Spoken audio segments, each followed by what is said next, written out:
झारखंड के पेशेंट मनीष जी के femur bone fracture में एलआरएस फ्रेम लगा के हड्डी की लंबाई बढ़ाकर नया हड्डी बनाकर हड्डी जोड़ने का इलाज पिछले लगभग 1 साल से यहाँ पे चल रहा है।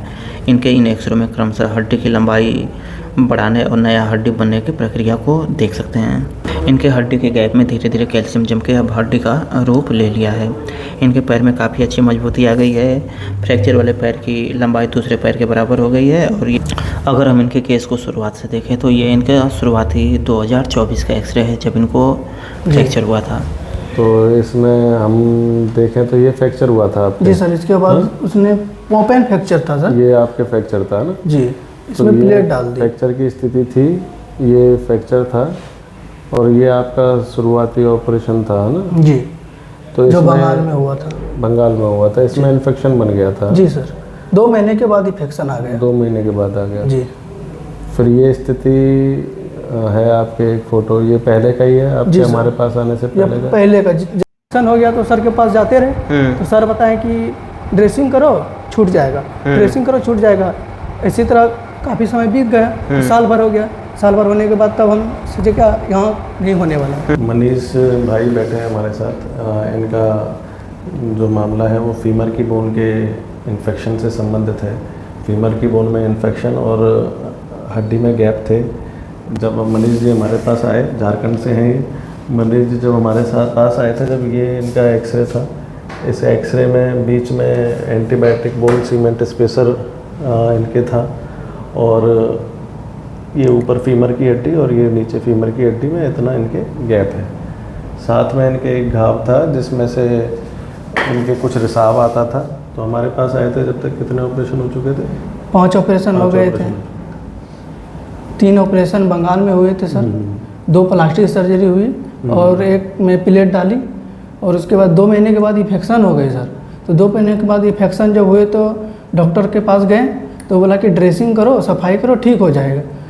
ऐसे करते करते काफ़ी समय बीत गए तो हमने सोचा कि यहाँ पर नहीं होने वाला है।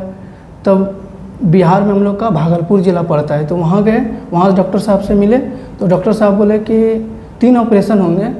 पहले में बोन सीमेंट डालेंगे, जितनी गली हुई हड्डी है उसको निकालेंगे और उनके बाद फिर प्लेट को निकाल के सफाई करके उसमें बोन ग्राफ्ट करेंगे। तो मैंने सोचा कि इतना बड़ा गैप है, बोन ग्राफ्ट कहाँ से मेरा हड्डी उतना लाएगी।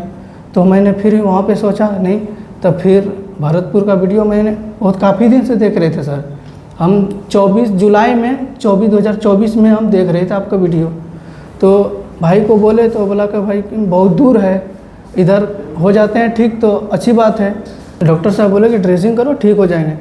तो हमने भाई को बोले कि चलो भरतपुर हमको ले चलो, इन्फेक्शन है, इसका इलाज एक ही है, सफाई करना, मेन सफाई है।